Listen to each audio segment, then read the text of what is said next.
স্টুডেন্টদের তো half pass কথা বললেন না, হাফ পাস 40 জনই নিব আমার রেলগেটে কিন্তু তারা নামাই কোনো স্টুডেন্ট বুঝি না, সরকার বুঝি না, স্টুডেন্টরা ফুল ভাড়া দিতেই হবে এসব কথা বলতে বলতে দুই ছাত্রীর সঙ্গে আপত্তিকর ব্যবহার করেছেন বলাকা বাসের এক কন্ডাক্টর। তিনি ওই ছাত্রীদের ধমকিয়ে বলেন ফুল ভাড়া তাকে দিতেই হবে।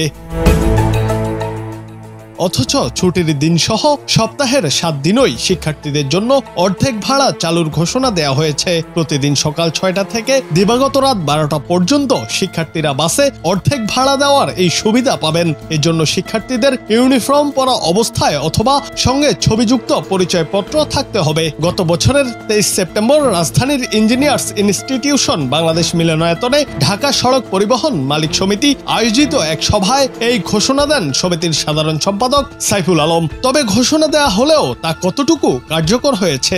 অনেক বাসে ছুটির দিন তো দূরের কথা, অন্যান্য দিনেও শিক্ষার্থীদের কাছ থেকে অর্ধেক ভাড়া নিতে অস্বীকৃতি জানাচ্ছেন চালক কন্ডাক্টররা।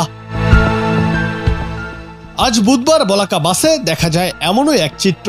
বলাকা বাসে ছাত্রীদের কাছ থেকে স্টুডেন্টদের জন্য নির্ধারণ করা হাফ ভাড়া নিতে অস্বীকৃতি জানায় বাসের কন্ডাক্টর। এ সময় ওই বাসের কন্ডাক্টর ছাত্রীদের সঙ্গে আপত্তিকর ব্যবহার করে ফুল ভাড়া চায় এবং বলেন স্টুডেন্ট বুঝি না, ফুল ভাড়া দেন। পরে বাসের যাত্রীরা এর প্রতিবাদ করলে মেজাজ দেখিয়ে ওই কন্ডাক্টর জানান কতক্ষণ যাত্রীরা শিক্ষার্থীদের সাথে থাকবে, পরবর্তীতে তিনি ফুল ভাড়াই নেবেন।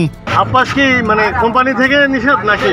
আরে না, স্টুডেন্টদের তো হাফ পাস কথা বললেন না, না স্টুডেন্ট তো হাফ পাস আপনি বললেন না, বললা যে হাফ পাস নাই। চলতেছে আপনি হ্যাঁ, তো হাফ পাস নাই কেন? স্টুডেন্টদের তো হাফ পাস 40 জনই নিব হ্যাঁ, স্টুডেন্টদের জন্য নিতে হবে তো। কারণ কি ভাইয়া বলা যায় কি হাফ পাস দিবা না?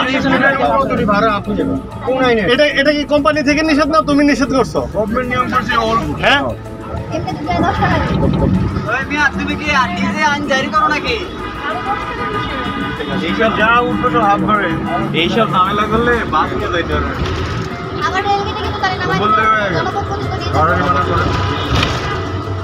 ঘটনার সময় তার কাছে জানতে চাওয়া হয় শিক্ষার্থীদের থেকে জোর করে ফুল ভাড়া নেওয়ার জন্য মালিক থেকে কোনো নির্দেশনা আছে কিনা। এর কোনো উত্তর দেননি তিনি। তাছাড়া সরকার থেকে শিক্ষার্থীদের ভাড়া নির্ধারণ করে দেয়া হলেও তিনি কেন বেশি ভাড়া চাচ্ছেন জানতে চাইলে কন্ডাক্টর বলেন সরকার বুঝি না, ফুল ভাড়াই দিতে হবে সামনে। তার এমন কথায় প্রশ্ন উঠছে, তবে কি বাস মালিকদের প্রশ্রয়ে চালক ও কন্ডাক্টররা এমন কর্মকাণ্ড করে বেড়াচ্ছেন? জুনায়েদ আহমেদ, বাংলা টিভি।